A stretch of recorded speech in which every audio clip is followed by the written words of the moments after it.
Hello everyone, welcome to my channel Rakesh tutorial. আজ আমি উচ্চ মাধ্যমিক তৃতীয় সেমিস্টারের এবিটি এর ভূগোলের দুটি সেট নিয়ে আলোচনা করব। লাস্ট দুটি 362 এবং 370 পেজ নিয়ে আলোচনা করব। ইতিপূর্বে তোমরা জানো যে এসি 26, 159 আর 189 নিয়ে আলোচনা করা হয়েছিল। আজকের আলোচনার বিষয় হচ্ছে এসি 362 এবং এসি 370। এর পরের ভিডিও আমি আস্তে আস্তে করে তোমাদের পরবর্তী যেগুলো রয়েছে, মানে 316, 37, 47, 54 এগুলো নিয়েও পরে আলোচনা করব। তোমরা আমাকে অনেকে রিকোয়েস্ট করেছো যে স্যার এই দুটি সেট আগে আলোচনা করলে ভালো হয়। তো আজকের আলোচনার বিষয় হচ্ছে এসি 362 এবং 370। তোমরা ভিডিওটি প্রথম থেকে শেষ পর্যন্ত দেখবে। যদি ভালো লেগে থাকে তাহলে অতি অবশ্যই লাইক করবে, কমেন্ট করে জানাবে, বন্ধুদের মধ্যে শেয়ার করবে। চ্যানেলে যদি নতুন হও তাহলে সাবস্ক্রাইব করবে, যারা আগে থেকে সাবস্ক্রাইব করে রেখেছো তাদেরকে অসংখ্য ধন্যবাদ। তাহলে প্রথমে আমি আলোচনা করব এসি 362। এসি 362 ভূগোলে কি কি রয়েছে দেখে নাও। পার্ট এ তে রয়েছে প্রাকৃতিক ভূগোলে কার্বনিফেরাস যুগে দক্ষিণ মেরুর অবস্থান ছিল 85 ডিগ্রি সাউথ এবং 120 ডিগ্রি ওয়েস্ট। নেক্সট কোশ্চেন দেখো, বিবৃতি 1, 2, 3 দিয়েছে, এখানে সত্য মিথ্যা নির্বাচন করতে দিয়েছে। প্রথমেটা হবে ট্রু, তারপরটা হবে ট্রু। সঠিক উত্তর হচ্ছে এ, 1, 2, 3 সবকটি সত্য। 3 নম্বর কোশ্চেন দেখো, পুঞ্জিত ক্ষয়ের জন্য দায়ী প্রধান শক্তি হলো অভিকর্ষ বল। হিমবাহের খননকার্যের ফলে গঠিত ভূমিরূপের কোন দলটি সঠিক? এখানে হবে কোরি, এরিটি, ঝুলন্ত উপত্যকা, রসে মোতানে। দেখো এখানে সার্ক, রসে মোতানে, ক্র্যাক ও টেল রয়েছে, এটা অন্য চলে আসছে। এখানে আবার এটা ড্রামলিন, ফিওর্ড গেভ রেখা সব ঠিক আছে, কিন্তু কিছু কিছু ক্ষয়কার্য সঞ্চয় কার্য মিলিয়ে দিয়েছে। ফলে সঠিক উত্তর হচ্ছে অপশন ডি, ডিম ভর্তি ঝুড়ি ভূমির উপর ড্রামলিন অধিষ্ঠিত অঞ্চলকে বলা হয়। ম্যাচিং দিয়েছে দেখে নাও, বিশ্বের গভীর গুহার নাম হচ্ছে অপশন এটা হবে 4, অর্থাৎ গুফরে বালচার। এগুলো তোমরা শুধুমাত্র ম্যাচিং হিসেবে পড়বে না, এগুলো তোমরা ভালোভাবে কোশ্চেন হিসেবে পড়বে, কারণ অনেক সময় এগুলো ধরো নর্মাল এমসিকিউ হিসেবে দিতে পারে, জেনারেল ম্যাচিং হিসেবে না দিয়ে। বিশ্বের বৃহত্তম স্ট্যালাকমাইট হলো ভিয়েতনামের সং ডুং গুহা। নেক্সট কোশ্চেন দেখো, গুহা স্তম্ভ হচ্ছে স্ট্যালাকটাইট ও স্ট্যালাকমাইট পরস্পর যুক্তকারী দণ্ডাকার ভূমিরূপ। পৃথিবীর সর্বাধিক দৈর্ঘ্যের স্ট্যালাকটাইট হলো লেবাননের জেইটা প্রোটো। নেক্সট কোশ্চেন দেখো, অপশন সি হবে সঠিক উত্তর। পরের কোশ্চেন দেখো 7 নম্বর কি রয়েছে, কার্স্ট অঞ্চলের ভূপৃষ্ঠে ক্রমাগত দ্রবীভবন এবং অভ্যন্তরে সৃষ্ট গুহার প্রভাবে ধ্বংসের কারণে ভূপৃষ্ঠে গোলাকৃতি বা বাটির ন্যায় অবনমিত এবং গব্বর বা গর্তের ন্যায় যে ভূমিরূপের সৃষ্টি হয় তাকে বলা হয় ডোলাইন। কোনটি ঘনীভবনের রূপভেদ নয় হচ্ছে স্লিট। ওয়াই চিহ্নিত স্থানকে কি বলা হয়? এখানে দেখো বি ও সি দুটোই বলা হয়, অর্থাৎ এখানে ওয়াই চিহ্ন অনুবাদ ডাল আর প্রতিবাদ ডাল এখানে দুটোই বলা হচ্ছে। কারণ দেখো একদিকে বৃষ্টি হয়, একদিকে বৃষ্টি হয় না, সলিড বৃষ্টিপাত এখানে। নেক্সট কোশ্চেন দেখো 10 হবে এ অ্যান্সার। পরে পেজে দেখো 11 নম্বর অ্যান্সার হবে সি, যে একই গভীরতায় ভারত মহাসাগর অপেক্ষা লোহিত মহাসাগরে জলের উষ্ণতা বেশি হওয়ার প্রধান কারণ হচ্ছে সমুদ্র স্রোত। সমুদ্র জলে গড় লবণতা 35 ডিগ্রি সেন্টিগ্রেড নয়, এটা লবণতা হচ্ছে 35 গ্রাম পার, এটা একটু ভুল করা আছে, মানে 35, সরি না, এখানে অপশন দিয়েছে, এখানে সি হবে যে প্রতি 1000 গ্রাম, মানে এখানে শূন্য জায়গায় হবে 1000 গ্রাম সমুদ্র জলের লবণাক্তের পরিমাণ 35 গ্রাম। নিচের কোন প্রকার সিন্ধুকর্দ সামুদ্রিক উদ্ভিদ থেকে নির্গত হবে? অ্যান্সার ডায়াটম সিন্ধুকর্দ। নেক্সট কোশ্চেন দেখো, ট্রু ফলস দিয়েছে, এখানে সঠিক উত্তর হবে অপশন এ। 15 নম্বরের সঠিক উত্তর হচ্ছে অপশন ডি। এরপর দেখো 16 থেকে শুরু হচ্ছে মানবীয় ভূগোল। মানবীয় ভূগোলে ফার্স্ট কোশ্চেন দেখো, কোনটি জনসংখ্যা পরিবর্তনের নির্ধারক নয়? অ্যান্সার ভূপ্রকৃতি। জন্মহার, মৃত্যুহার, পরিবেজন বিভিন্ন কারণে জনসংখ্যা কম বেশি হয়ে থাকে, কিন্তু ভূপ্রকৃতি কোনোভাবেই কম নয়। হয়তো লোক সংখ্যা বেশি কম হতে পারে, কিন্তু এখানে পরিবর্তন হয় না। আমেরিকা যুক্তরাষ্ট্রের ডেট্রয়েট হলো একটি মোটর গাড়ি নির্মাণ শিল্প ভিত্তিক শহর। ভারতের সবুজ বিলের ফল কোন ধরনের পরিব্রাজনের সৃষ্টি হয়েছিল? গ্রাম থেকে শহরে এসেছিল পরিব্রাজন। জনসংখ্যা অনুসারে মহাদেশগুলিকে বেশি থেকে কম অনুসারে বেশি হচ্ছে সবচেয়ে বেশি এশিয়া, তারপর আফ্রিকা, তারপর ইউরোপ, তারপর উত্তর আমেরিকা।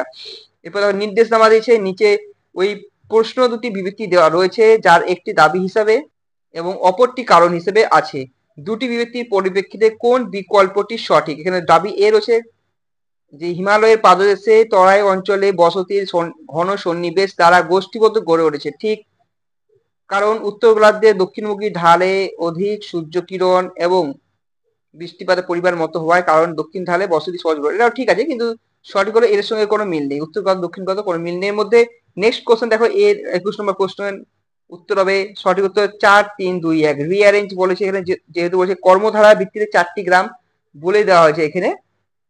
এরপর দেখো নেক্সট কোশ্চেন রয়েছে 22 নম্বর প্রশ্ন, স্বল্পোন্নত ও উন্নতশীল দেশগুলিতে ক্রমবর্ধমান জনসংখ্যার কারণে পিরামিডের আকৃতি হবে সমবাহু ত্রিভুজের আকার। নিশ্চয়ই এটা পিরামিড আকৃতি সমবাহু ত্রিভুজই হচ্ছে। 23 নম্বর কোশ্চেন আনসার দেখো ট্রু ফলস লেখা আছে, অপশন হবে ডি সঠিক উত্তর। এরপর দেখো 24 নম্বর প্রশ্ন পড়তে হবে, পড়ে অ্যান্সার দিতে হবে। তোমরা ভালো করে পড়ে নাও, পড়ে না পরে এটা তোমরা নিজেরাই উত্তর পেরে যাবে। অ্যান্সার হবে 24-এর অ্যান্সার সি, যে শহরে জনসংখ্যা 10 লক্ষের অধিক, এই যে লেখা আছে 10 লক্ষের অধিক শহর তাকে বলা হয় মহানগর।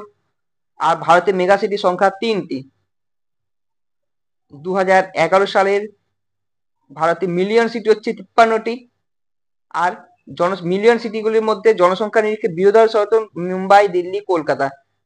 তাহলে এগুলো হচ্ছে মেগা সিটি। তাহলে মোট কটা মুম্বাই, দিল্লি, কলকাতা বলছে, তাহলে 3টি হচ্ছে এখানে, চেন্নাই এখানে বলেনি, ঠিক আছে। নেক্সট কোশ্চেন দেখো, ভারতের মেগা সিটির সংখ্যা কয়টি? 3টি হয়ে গেল। এবার হচ্ছে ভারতের ভূগোল নিয়ে আলোচনা করা হয়েছে। 2011 সালের জনঘনত্ব অনুযায়ী সাইড সব থেকে বেশি জনঘনত্ব রয়েছে বিহার, আগে ছিল পশ্চিমবঙ্গ, বর্তমানে 2011 সালে জনগণনা অনুযায়ী হয়েছে বিহার, তারপর পশ্চিমবঙ্গ, তারপর কেরালা, তারপর উত্তরপ্রদেশ। অপারেশন ফ্লাড জানো, এটা শ্বেত বিপ্লব। WTO লাস্টে যেগুলো ও থাকে, ও থাকা মানে ম্যাক্সিমাম ক্ষেত্রে সদর দপ্তর হয় জেনিভাতে। নেক্সট কোশ্চেন দেখো 29 নম্বর কোশ্চেন দিয়েছে কি, ভারতে হীরক চতুর্ভুজ নির্মাণের মূল উদ্দেশ্য হলো সারা ভারতকে উন্নত সড়ক পথ, এটা প্রশ্নের হবে, পথের মাধ্যমে যুক্ত করা। 30 নম্বর অ্যান্সার হবে অপশন ডি। 31 নম্বর এখানে দিয়েছে দেখো, যে গুজরাট লাম্বা, তামিলনাড়ু কামুঠি, উত্তরপ্রদেশের নরডা, পশ্চিমবঙ্গের দুর্গা দুয়ানি। এই কেন্দ্রে 4টি কোন কোন ধরনের বিদ্যুৎ কেন্দ্র তা সাজিয়ে লেখো। এটা হবে অপশন এ, গুজরাট লাম্বা হচ্ছে বায়ু বিদ্যুৎ, তামিলনাড়ু কামুঠি হচ্ছে সৌর বিদ্যুৎ, উত্তরপ্রদেশের নরডা হচ্ছে পারমাণবিক বিদ্যুৎ, আর পশ্চিমবঙ্গের দুর্গা দুয়ানি সুন্দরবনের কাছাকাছি অঞ্চলে অবস্থিত, এটা হচ্ছে জোয়ার ভাটা শক্তি। নেক্সট কোশ্চেন দেখো, নেক্সট কোশ্চেন দিচ্ছে 32 নম্বরের অ্যান্সার হবে আন্তর্জাতিক বাণিজ্যকে, এখানে পুরো 33 নম্বর অ্যান্সার হবে ডি। 34 অ্যান্সার হবে নোয়ামুন্ডি, যেখানে দিয়েছে যে পূর্ব ও মধ্য ভারতের একটি লৌহ আকরিক কেন্দ্র নোয়ামুন্ডি।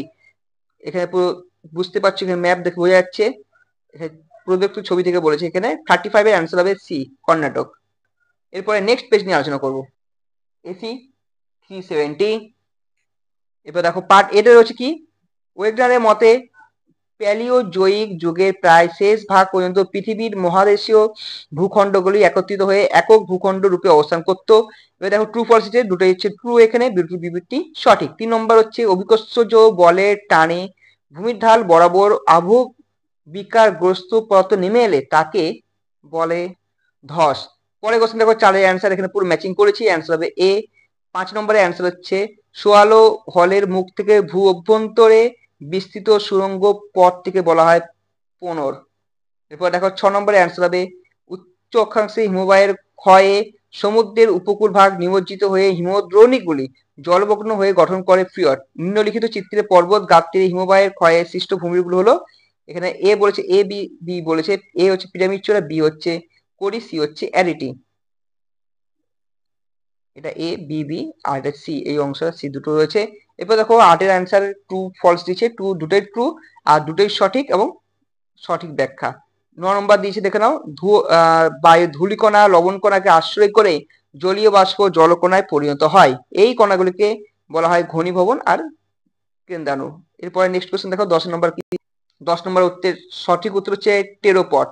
11 নম্বর আমি আর তোমাদের কোশ্চেন পড়ছি না, জাস্ট দাগ তো দেওয়া আছে, তোমরা শুধু দেখে দেখে বসে দাও, যদি কোনোটা লজিক থাকে বা ব্যাখ্যা থাকে তাহলে সেগুলো আমি আলোচনা করবো। 11 নম্বর হবে অপশন এ, 12-এর আনসার হবে সি, 13-এর আনসার হবে ডি। 14 নম্বর দেখো এখানে ছবি দিয়েছে একটা, যে চিত্রটি যে বিষয় নির্দেশ করে, দেখো না একটা পুরো ভালো করে ছবি দেওয়া আছে, এটা ঘাসের ছবি দিয়েছে, ঘাস ফড়িং আছে, পাখি রয়েছে, পেঁচা রয়েছে এখানে। তারপর দেখো এখানে আবার এইদিকে যদি দেখা যায় যে খরগোশ এদিকে কি খাচ্ছে, এদিকে গাজর টাইপের বা কিছু একটা রয়েছে, খরগোশ রয়েছে, তারপর এখানে শিয়াল রয়েছে। তাহলে এখানে বাস্তুতন্ত্রের শক্তি ও পুষ্টিপ্রহ আন্তঃসম্পর্ক যুক্ত একাধিক খাদ্য শৃঙ্খলের মাধ্যমে পরিবাহিত হয়ে খাদ্য জাল গঠন করছে। দেখো অনেক, এটা খাদ্য জাল গঠন করছে। 15 নম্বর অ্যান্সার হবে অপশন বি। এরপর দেখো পার্ট বিটা রয়েছে, অ্যান্সার হবে ডি 16টা, 17টা হবে অ্যান্সার ডি, বি। 18 নম্বর অ্যান্সার হবে অপশন বি, 19 নম্বর অপশন সি, 20 নম্বর অপশন এ। 21 নম্বর দেখো এখানে কি হয়েছে, যে 21 নম্বর এখানে নিরাপত্তার অভাবে এটা যেটা বলা হয়েছে, এটা তোমাদের বাড়ি কাজ দিচ্ছি, কারণ এটা সোজাই আছে, খুব একটা কঠিন নয়, তোমরা করে আমাকে কমেন্টে জানাবে। 22 নম্বর অ্যান্সার হবে ডি 23 নম্বর অ্যান্সার হবে যে বলেছে পৌর বসতির অবস্থানকে প্রভাবিত করে এমন কিছু কারণ হলো উন্নত পরিবহন, শিল্পের সুবিধা, উচ্চশিক্ষা, ব্যবসা বাণিজ্য। নেক্সট কোশ্চেন দেখো 25-এ ম্যাচিং করে দেওয়া আছে। সঠিক উত্তর হবে অপশন বি। 26 নম্বরের সঠিক উত্তর অপশন এ। 27 নম্বর অনুচ্ছেদটা ভালো করে পড়বে, পড়ে এখানে অ্যান্সার পেয়ে যাবে। মাইথন বাঁধ কোন নদীর উপর অবস্থিত? বরাকর। এখানে মাইথন বাঁধ দেখো কোথায় রয়েছে।